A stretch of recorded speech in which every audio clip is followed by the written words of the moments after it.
لا تأخذه سنة ولا نوم لا تأخذه سنة ولا نوم. نہ وہ سوتا ہے نہ وہ اونگتا ہے نہ وہ کھاتا ہے نہ وہ پیتا ہے نہ وہ روتا ہے نہ وہ حاجت مند ہے نہ اس کی کوئی عمر گزرتی ہے. وہ ہر قسم کے رنگ و روپ سے پاک ہے, ہر قسم کے زمان و مکان سے پاک ہے, ہر قسم کی حاجات سے پاک ہے, سب کو دیتا ہے لینے سے پاک ہے, سب کو کھلاتا ہے کھانے سے پاک ہے, سب کو مارتا ہے مرنے سے پاک ہے, سب کو سلاتا ہے سونے سے پاک ہے, سب پر حاوی ہے کوئی اس پر حاوی نہیں, سب کے اوپر چھایا ہوا ہے کوئی اس پہ چھایا ہوا نہیں. یہ ہمارے اوپر ہمارے نبی کا احسان ہے کہ انہوں نے بتایا کہ اس کائنات کا بنانے والا ایک اللہ ہے, ایک صمد احد لم یلد ولم یولد ولم یکن له کفوا احد. الحمد للہ الذی بعث فی الامیین رسولا منہم یتلو علیہم آیاتہ ویزکیہم. عزیز طلبہ و طالبات, آپ بہت کچھ یہاں پڑھ رہے ہیں اور ساری نسل ہماری یونیورسٹیز میں پڑھ رہی ہے. چند ایک ایسے سوال ہیں جن کا جواب دنیا کی کسی یونیورسٹی کے پاس کوئی نہیں, اور بڑے سے بڑے اسکالر بھی اپنے علم سے اس کا جواب دینے میں بالکل انگوٹھا چھاپ ہیں کہ اس کائنات کو کس نے بنایا ہے. اس سوال کا جواب دنیا کے کسی علم میں نہیں ہے. ہم تو شکر مسلمان ہیں تو ہمیں ماں باپ کی گود سے ہی اللہ کا تعارف ہو گیا. بہت پرانی بات ہے, ایک چیکوسلواکین یہاں ملا تھا, رائنڈ میں آیا ہوا تھا, تو میں نے اس سے پوچھا کہ اس کائنات کا بنانے والا کون ہے, کوئی پتہ ہے؟ کہنے لگا اسی کو ڈھونڈنے نکلا ہوں, ابھی تک تو کوئی پتہ نہیں. پھر دوسرا سوال ہے کہ اس نے یہ کائنات بنائی کیوں ہے, وہ ہے کون؟ پھر اس نے یہ کائنات بنائی کیوں ہے, اس کا جواب بھی آپ کے پاس کوئی نہیں, کسی کے پاس بھی کوئی نہیں. پھر تیسرا سوال ہے میں کیوں پیدا ہوا؟ میں نے کوئی اپلیکیشن دی تھی, ان بچیوں نے کوئی درخواست دی تھی کہ ہم نے لڑکی پیدا ہونا ہے, یا ان بچوں نے کوئی درخواست دی تھی کہ ہم نے لڑکا پیدا ہونا ہے؟ یہ عورت بن رہی ہے, یہ مرد بن رہا ہے, یہ دیہاتی ہے, یہ شہری ہے, اور 7 ارب انسان ہیں, سب کی شکلیں مختلف ہیں, آنکھوں کا رنگ مختلف ہے, انگلیوں کے پوروں پر چھپا ہوا پرنٹ مختلف ہے. 7 ارب انسانوں میں سے کسی کا یہ پرنٹ کسی کے ساتھ نہیں ملتا. تو ایسا باریک بین کون خالق ہے جس نے, ہم روشنی میں چیز بناتے ہیں اور اللہ تعالیٰ ماں کے پیٹ کے اندھیروں میں بناتا ہے. یخلقکم فی بطون امہاتکم خلقا من بعد خلق فی ظلمات 3. پھر موت کیا چیز ہے, کیوں مر جاتے ہیں؟ پیدا ہونے کی درخواست نہیں دی تھی, پیدا کر دیا, کیوں پیدا کیا پتہ کوئی نہیں. اب مرنا نہیں چاہتے لیکن دائیں بائیں موت کے حملے ہو رہے ہیں, ایک دن مجھ پر بھی ہو جائے گا, آپ پر بھی ہو جائے گا, اور ہم ایک ماضی کی بھولی بسری داستان بن جائیں گے. تم مرتے کیوں ہیں؟ پھر کوئی جلا دیتا ہے, کوئی بہا دیتا ہے, کوئی مٹی میں ملا دیتا ہے, کوئی پرندوں کے سپرد کر دیتا ہے, پارسی وہ اوپر رکھ دیتے ہیں, گدھ آ کے کھا جاتے ہیں. تو یہ موت کیا چیز ہے؟ تھوڑا شروع میں میڈیکل میں نے شروع کیا تھا, تو پھر اللہ نے میرا راستہ بدل دیا. تو موت کیا چیز ہے, میڈیکل سائنس میں اس کے 200 جواب ہیں, 200, اور ایک بھی صحیح نہیں, سارے غلط, کیونکہ وہ انسانی عقل سے ہیں تو نہیں پہنچ سکتے. پھر موت کے بعد کچھ ہے یا مر گیا اور مٹی ہو گئے؟ یہ چند سوال میں نے آپ کے سامنے رکھے ہیں, اور پوری دنیا کے انسانوں کو چیلنج ہے کہ اپنے علم سے جواب دو. کسی کے پاس اس کا جواب ہو. نیوٹن نے یہ کہا تھا کہ اس کائنات کو 4 فورسز چلا رہی ہیں. عبدالسلام نے پاکستانی سائنسدان اور 2 امریکن سائنسدان 1976 میں یہ ثابت کیا کہ اس کائنات کو 4 نہیں 3 طاقتیں چلا رہی ہیں۔ اسٹیفن ہاکنگ نے چند سال پہلے یہ ثابت کیا کہ اس کائنات کو ایک طاقت چلا رہی ہے۔ اس سے پوچھا گیا وہ اللہ ہے؟ کہنے لگا نہیں، وہ اللہ نہیں ہے، اس کے پاس وحی کا علم نہیں تھا، تو وہ اتنا ہی اندھا ہے جتنا ایک ان پڑھ اندھا ہے۔ تو اس سے پوچھا گیا کیوں؟ تو کہنے لگا پھر سائنس کی ترقی رک جائے گی اگر اللہ کو مان لیا جائے۔ تو یہ وہ سوال ہیں جن کو جواب ڈھونڈتے ڈھونڈتے عمر گزر جائے گی، آپ ڈھونڈ نہ پاؤ گے۔ اس لیے ایک بہت بڑا طبقہ ہے جو کہتا ہے اللہ ہے ہی کوئی نہیں، یہ سب کچھ آپ ہی بن گیا ہے، اپنے آپ ہی بن گیا۔ عبد الخالق صاحب نے تو کچھ بھی نہیں کیا، مستریوں نے بھی کچھ نہیں کیا، یہ ہال اپنے آپ ہی کھڑا ہو گیا اور کرسیاں بھی اپنے آپ بچھ گئیں۔ ایسی بے وقوفوں والی سوچ بھی بھلا کوئی قابل تعریف ہے کہ علامہ اقبال نے فرمایا تھا ہیچ چیزیں خود بخود چیزیں نشد، ہیچ آہن خنجر تیغ نشد، ہیچ حلوائی نشد استاذ کار، تا غلام میں شکر ریز نشد، مولوی ہرگز نشد مولا روم، تا غلام میں شمس تبریز نشد۔ اسی دہریت کو، ایتھیسٹ کو یہ ایڈریس کیا ہے کہ کوئی چیز خود بخود نہیں بنتی۔ کبھی دیکھا ہے کہ ہیچ آہن خنجر تیغ نشد، لوہے کا ٹکڑا پڑا ہو اور 1000 سال کے بعد وہ اچانک تلوار میں تبدیل ہو گیا ہو، چھری میں تبدیل ہو گیا ہو، خنجر میں تبدیل ہو گیا ہو؟ کبھی دیکھا ہے؟ نہیں ہوتا ایسے۔ کوئی حلوائی اس وقت تک مٹھائی بنا نہیں سکتا جب تک کسی استاد کے پاس بیٹھ کر لڈو کو گول کرنا نہ سیکھے، اور مولوی روم، مولانا روم نہیں بن سکتے جب تک شمس تبریز جیسی شخصیت کی صحبت حاصل نہ ہو۔ میں دونوں کے مزار پہ گیا ہوں، ترکی میں اونیا میں دونوں حضرات دفن ہیں، پیر بھی مرید بھی۔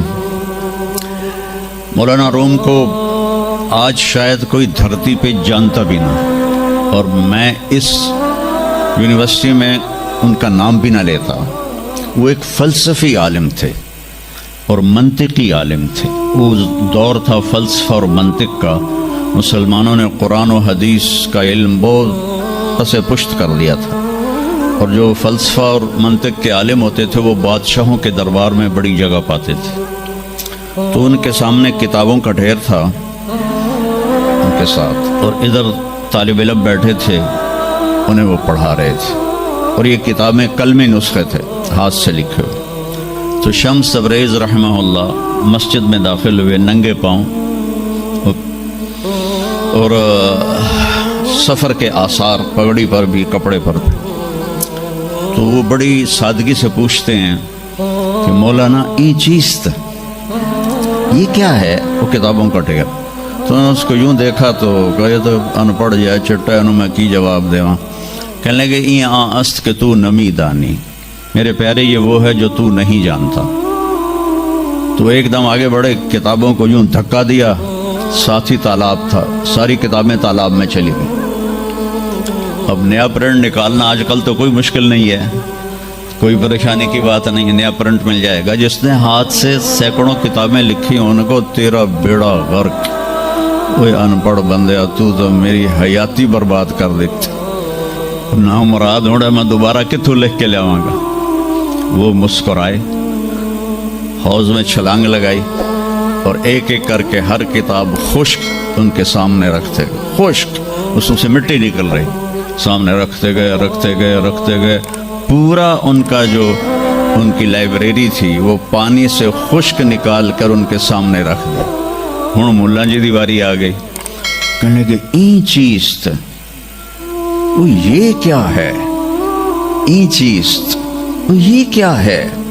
تو شمس تبریز بولے است کہ تو نمیدانی، یہ وہ ہے جو تو نہیں جانتا، جس کو علامہ رحمت اللہ علیہ نے کہا مولوی ہرگز نہ شد مولا روم تا غلام میں شمس تبریز نشد۔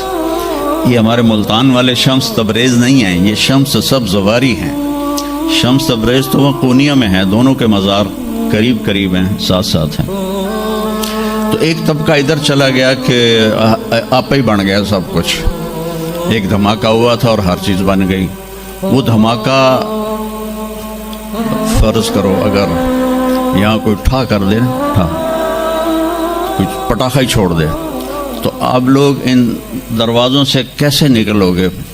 بھاگتے ہوئے کہ بڑے آرام سے؟ عبد الخالق صاحب دے تو ہی چڑھ کے جاؤ گے، ساڑی جان بچے۔ اور اگر میں یوں کہوں کہ گندم کا ڈھیر پڑا تھا، اس میں دھماکہ ہوا اور گندم اڑتی ہوئی بوریوں میں جا کے فکس ہو گئی اور بوریاں سل گئیں اور ٹرک پہ چڑھ گئیں اور منڈی میں جا کے بک گئیں، تو تسی دو جتیاں مار کے میں باہر کر دیں۔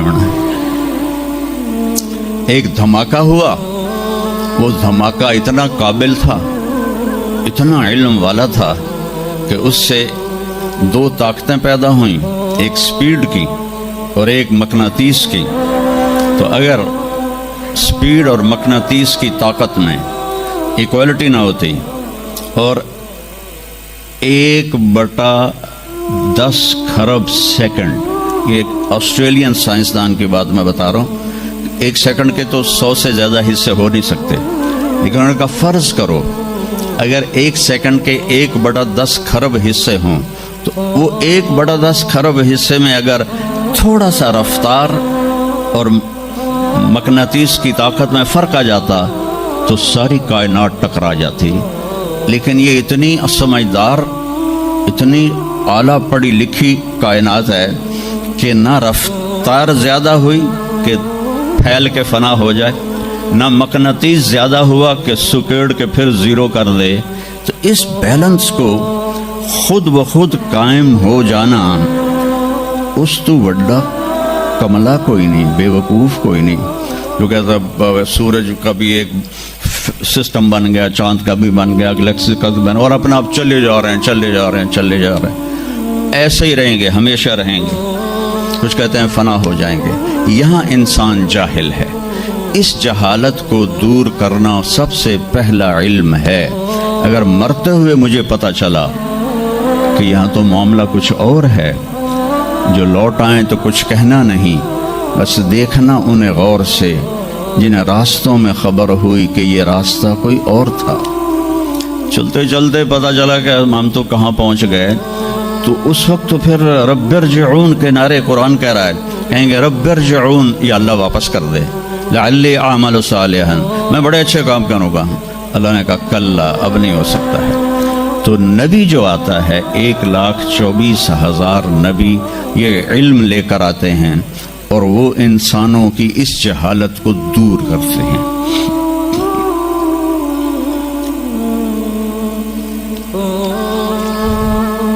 سب سے آخر میں اللہ تعالیٰ نے جناب رسول اللہ صلی اللہ تعالی علیہ وسلم کو پیدا کیا۔ ان کی زندگی کو قیامت تک کے لیے نمونہ بنانا تھا، قیامت تک کے لیے وہ نبی بن کے آئے ہیں۔ لکل قوم ہاد، ہر قوم میں نبی آتے تھے، لیکن ہمارے نبی کے بارے میں اللہ نے کہا وما ارسلناک الا کافۃ للناس بشیرا ونذیرا، ہم نے آپ کو پوری دنیا کے انسانوں کے لیے بھیجا ہے۔ تو اس کے لیے ضروری تھا کہ آپ کی زندگی کی ہر چیز کھلی کتاب کی طرح آج بھی ہمارے سامنے موجود ہو۔ اگر میں آپ کے طریقے پر چلنا چاہوں تو میرے پاس مواد موجود ہو، تو یہ واحد نبی ہیں جن کی ہر چیز اللہ تعالیٰ نے محفوظ کی۔ کسی نبی کی پوری زندگی محفوظ نہیں ہے، کسی نبی کی، آدم علیہ السلام سے لے کر عیسیٰ علیہ السلام تک کسی نبی کی مکمل زندگی موجود نہیں ہے۔ اور ہمارے نبی کی زندگی پیدائش سے لے کر آنکھ بند ہونے تک ایک ایک پل کی زندگی آپ کی ہمارے پاس موجود ہے۔ میں نے ایک آیت پڑھی تھی لقد جاءکم رسول من انفسکم. میں موریتانیہ گیا، وہاں پڑھتے ہیں لقد جاءکم رسول من انفسکم. موریتانیہ ویسے تو افریقہ میں ہے لیکن عرب ملک ہے، وہاں سارے یمنی عرب رہتے ہیں سارے. اور پورے موریتانیہ میں آپ حیران ہوں گے ایک بھی بے نمازی نہیں. پورے موریتانیہ میں ایک لڑکا لڑکی مرد عورت بے نمازی نہیں. اور صومالیہ میں گیا، ایک بچہ بچی مرد عورت بے نمازی نہیں. ہمارے بچے، آپ لوگ کالج آتے ہو تو موبائل آپ کے ہاتھوں میں ہوتے ہیں، بس میں بیٹھے ہو یا گاڑی میں بیٹھے ہو موبائل پہ آپ کی نظر ہوتی ہیں. اور میں چونکہ 2 دفعہ گیا ہوں صومالیہ، 2 دفعہ، تو وہ بچے جب صبح جا رہے ہوتے ہیں اسکول تو ان کے ہاتھوں میں قرآن ہوتے ہیں اور وہ قرآن پڑھتے جا رہے ہوتے ہیں. کوئی میچ ہی نہیں ہے، ایسی خوبصورت زندگی ان کی. تو آدم سے عیسیٰ علیہ السلام تک کسی نبی کی مکمل 25 نبیوں کے نام قرآن میں ہیں. 25 آئے تو 1,24,000 ہیں. 1,24,000 میں 5 نبی سب سے بڑے ہیں. نوح علیہ السلام، ابراہیم علیہ السلام، موسیٰ علیہ السلام، عیسیٰ علیہ السلام اور محمد علیہ السلام. یہ 5 نبی اولو العزم کہلاتے ہیں. یہ سب سے بڑے رسول ہیں، سب سے بڑے رسول ہیں. لیکن زندگی صرف ہمارے نبی کی. من انفسکم میں اشارہ ہے آپ کی خاندانی وجاہت کی طرف کہ آپ بنو ہاشم سے ہیں جو سب سے عالی خاندان ہے، اور آپ کا نسب آدم علیہ السلام تک محفوظ ہے، بے داغ نسب ہے. آپ نے فرمایا میں اپنے باپ، جتنے بھی میرے پیچھے باپ ہیں، کسی میرے باپ سے زنا ثابت نہیں ہے، میرے کسی باپ نے زنا نہیں کیا ہے. یہ نسل کی حفاظت کا نظام چلایا. ایک دفعہ میں نے ملتان کی ضلع کونسل سے اپنے تلمبہ ہمارا ہوم ٹاؤن ہے تو اس کے گرد ہماری زمینیں ہیں، تو میں نے اپنے بزرگوں کے دیکھنے کے لیے نام شجرے، تو وہاں سے میں نے 3 لاکھ روپیہ دیکھے تو وہ رجسٹر نکلوایا. 1874 کا رجسٹر تھا.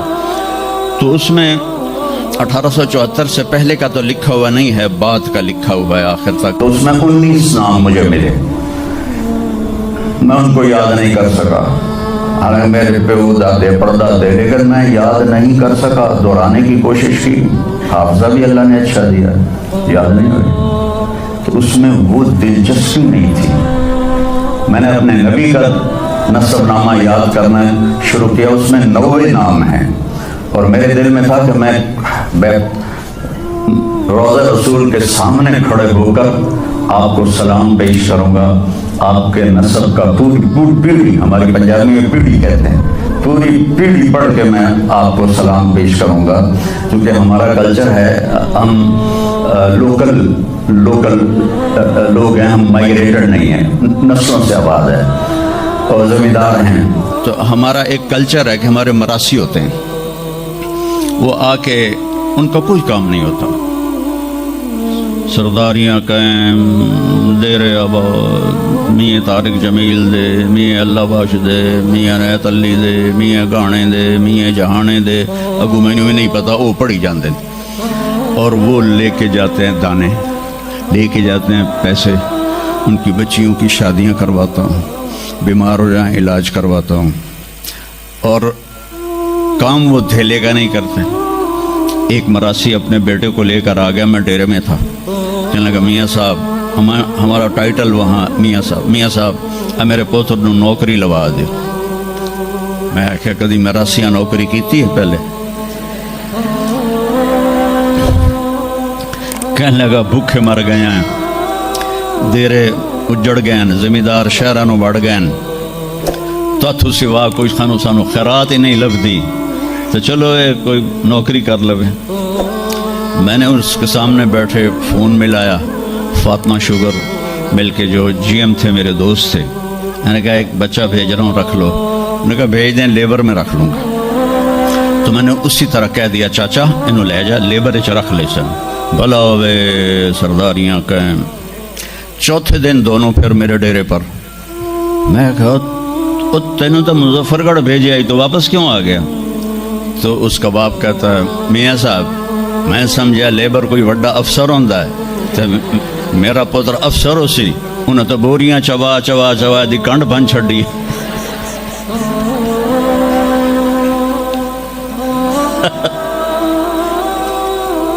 میں نے کہا میں تو پہلے آکھی آئی راسی جڑے ہوندے نا صرف گلاں دی روٹی کھاندے.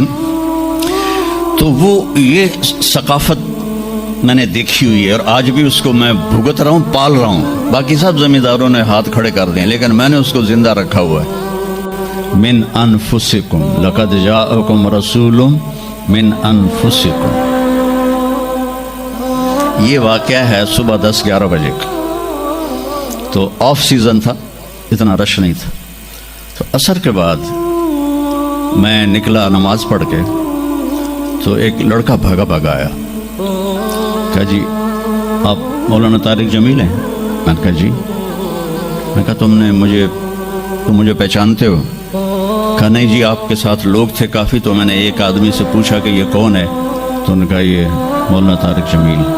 کہا جی میں ابھی عصر کی نماز میں پہلے آ گیا تھا. یہ عصر کے بعد مجھے وہ بات بتا رہا ہے. میں عصر کی نماز سے پہلے آ گیا تھا. پرانی مسجد میں جگہ مل گئی. بیٹھے بیٹھے مجھے نیند آ گئی تو میں نے خواب میں اللہ کے نبی کو دیکھا. انہوں نے فرمایا کہ طارق جمیل کو بھی میرا سلام کہہ دو. تو وہ جو میرا پیڑھی پڑھ کے سلام عرض کرنا تھا وہ بارگاہ رسالت میں قبول ہوا. لقد جاءکم رسول من انفسکم.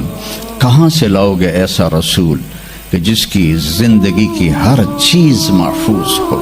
پھر افریقہ میں پڑھتے ہیں من انفسکم. انفس کہتے ہیں نفیس کو کہ ایسا نفیس کوئی ہے. ایک بدو عورت تھی جب آپ تشریف لے گئے نا ہجرت کر کے مدینہ تو رابغ ایک جگہ آتی ہے وہاں بھوک لگی پیاس میں تو ایک خیمہ دیکھا. وہاں پہنچے تو ایک بڑھیا بیٹھی تھی اس کا نام تھا ام معبد الخزاعیہ. تو آپ نے سوال کیا ماں جی ہم مسافر ہیں کوئی کھانے کو ملے گا؟ تو نے کہا بیٹا قحط کا زمانہ ہے کچھ بھی نہیں ہے. تو ایک بکری بیمار اور کمزور اور بن بیاہی کھڑی ہوئی تھی. تو آپ نے کہا اس بکری سے دودھ نکال لوں. تو اس نے ایسے بڑی حیرت سے دیکھا کہ یہ عرب ہو کہ ایسی بات کر رہا ہے کہ اس بکری سے دودھ نکال لوں. تو وہ کہنے لگی یہ تو بن بیاہی ہے اس کا تو ویسے بھی اس کے جسم پر بوٹی نہیں ہے اس سے ایک قطرہ بھی کوئی نہیں. کہا ماں جی آپ اجازت دیں. کہا لگا ٹھیک ہے. تو وہ آپ کو غور سے دیکھنے لگی کیونکہ انہونی بات ہو رہی تھی. آپ نے اتنا بڑا وہ تھا برتن وہ آپ نے لیا اور اس کے تھنوں کو یوں ہاتھ لگایا تو وہ چھلک کے مشکیزے کی طرح نیچے آ گئے اور آپ نے دودھ نکالا وہ فل ہو گیا. آپ نے حضرت ابوبکر کو پلایا, عامر بن فہیرہ کو پلایا, عبداللہ بن اریقت جو آپ کے رہبر تھے, آخر میں آپ نے خود پیا. پھر دوبارہ نیچے بیٹھے اس کے اور پھر نکال کے پورا وہ جگ بھر کے رکھ کے دے آئے. بکری کی عمر ہوتی ہے 7 سال. 7 سال تک یا ذبح ہو جائے یا وہ از خود مر جائے گی. بہت کم ہوتا ہے کہ کوئی بکری 7 سے 8 سال ہو جائے. یہ اس بکری کو میرے نبی کے ہاتھ لگے تھے. یہ بکری 22 برس زندہ رہی, 22 برس, اور اس کو ذبح نہیں کیا گیا, یہ مر گئی, خود ہی مر گئی. وہ نبی کے ہاتھوں کی برکت. شام کو اس کا خاوند آیا ابو معبد, نے کہا یہ دودھ کہاں سے؟ تو ام معبد کہنے لگی اس بکری سے. پاگل ہو گئی ہیں, یہ بکری دودھ دے سکتی ہے؟ اس نے کہا میں بھی یہ سمجھی آئی نہیں دین دی پر کوئی جادوگر آیا ہے. وہ ہاتھوں دی کرامت آئی جگ بھریا پیا. کہنے لگا ان عتیلی مجھے اس کی صورت بتا وہ کیسا تھا. مجھے لگتا ہے یہ وہ قریشی ہے جس کی خبر مشہور ہو گئی ہے کہ وہ مکہ چھوڑ کے مدینے جا رہا ہے. تو اب وہ بولی, ترجمہ بعد میں کروں گا, آپ الفاظ کا ردم اور اس میں جو موسیقی ہے اس کو آپ تھوڑا محسوس کیجئے گا. رأیت رجلا ظاہر الوضاء ابلج الوجه حسن الخلق لم تعبه ثجلة لم تزري به سعلة وسيم قصيم في عينيه دعج في أشفاره غطف في صوته سحل في لحيته كثافة في عنقه سطع